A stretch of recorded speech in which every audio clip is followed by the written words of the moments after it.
federal government's rental assistance program ends today. And although the feds have signaled there will be or would be or might be a replacement, they haven't announced one yet. And for businesses across the country, October rent is due tomorrow. To gauge the impact of this, I'm joined now by Gilles Brassard, a co-owner of Cassis Bistro in Calgary. I hope I'm pronouncing that correctly. You can correct me in a second if I'm wrong. And Laura Jones is the Executive Vice President with the Canadian Federation of Independent Business. She's in Vancouver. Gilles, I'll start with you. Did I say the name of your establishment right?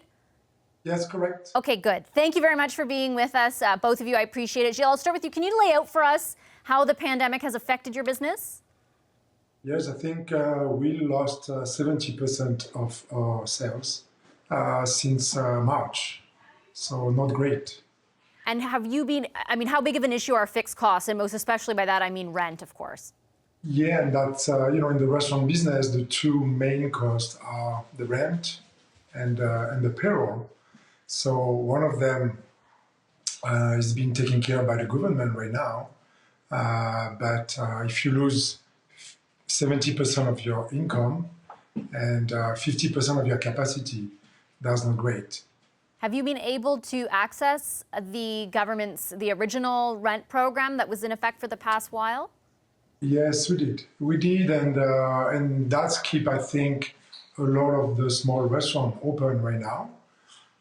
As I say, if you lose 70%, it's good to have some help in your rent, which is one of the biggest expense in the restaurant business. For sure, for most small businesses, right, Laura? It's a huge cost. It's a huge fixed cost. Tell me a bit about, I know that you guys have been very active on this file, that there have been conversations with the government about what a different program or different help might look like going forward. What is the need like from your perspective?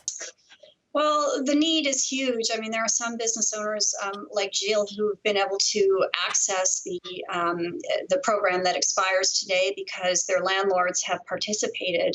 But unfortunately, there are a lot of other restaurants and retailers and businesses in many different sectors who have been shut out of the program because there are two big criteria. One is your revenue loss needs to meet that 70% threshold for April, May, and June on average. But the second big criteria was the landlord had to participate. And so what we're seeing in our data is there are just a lot of businesses who were shut out of the program because their landlord didn't participate. And now the existing program is ending, so businesses like Gilles won't get the continuing help either. So we're asking for a program that continues at least through the fall, longer for harder hit businesses, and one that just takes the landlord out of the equation so that it's fair to all businesses and businesses can access it. We're also suggesting there be a top-up for those businesses who weren't able to access the first tranche of rent relief. And you're correct that it was a lot of them. The Parliamentary Budget Officer, for example, just analyzed the program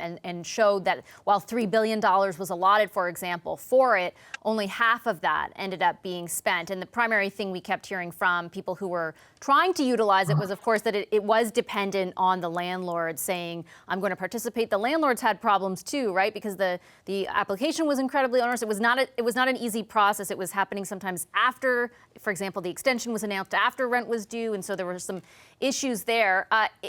Gilles, if you were to kind of design the perfect program or to offer the government some advice about what would really help you the most right now, what would you tell them? I think right now they did a pretty good job for small business, I think, overall, with all the subsidy, with the payroll and the rent. But, there is some bad news coming from East right now. And you can see that in Montreal, they close the bar and the restaurant. So we are not going with the COVID in the right direction, I think. So I don't understand why they want to stop the rent program right now. It doesn't make sense. Yeah, I think you bring up a good point. And Laura, I'm wondering what your perspective is on it as well. Obviously, we're watching what's happening most especially in Ontario and Quebec. We had at the top of the show Premier Legault talk about the closure of Montreal and Quebec City of restaurants again and bars for a month. There are lots of concerns about the second wave actually being worse than the first, not just in those two provinces, but as Gilles points out, right across the country. Is there a possibility that the need for help becomes more acute, right? Like is amplified in the next little while? And do you have a sense from your conversations with government that they're keenly aware of that? I think, to answer your first question, it's really critical that the right reliefs be in place to bridge businesses back to recovery, and probably more critical now than when we went into the first wave, because businesses are less resilient. So just on a survey that we have on right now for business owners, we have some preliminary results from the weekend.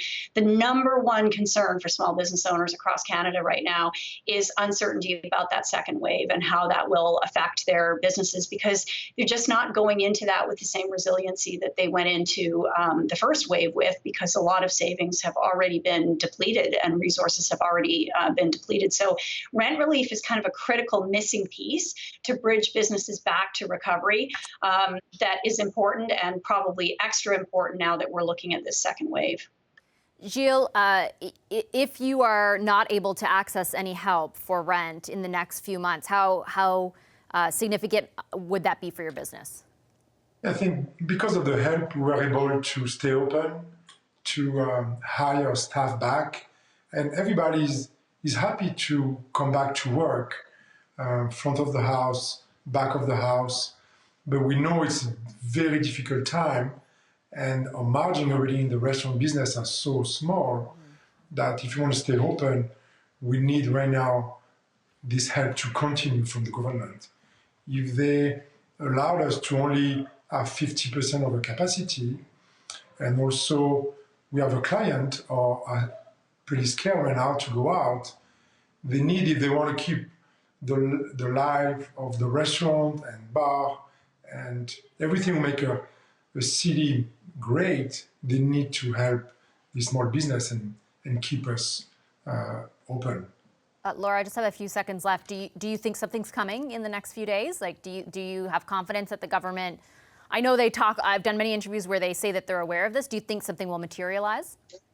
We hope so, and certainly there have been some, there were some rumblings when Chrystia Freeland became the new finance minister that she understood that this was a serious problem and that they were looking at it. The small business minister has also indicated that they understand. She's indicated she understands this is a problem. So, we hope so, but you can't take hope to the bank.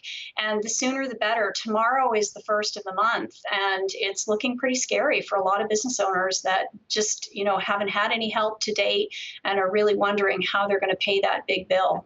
Okay, I'll leave it there. Thank you very much, both of you, for making time for this. And Gilles, I wish you the best of luck. Thanks a lot.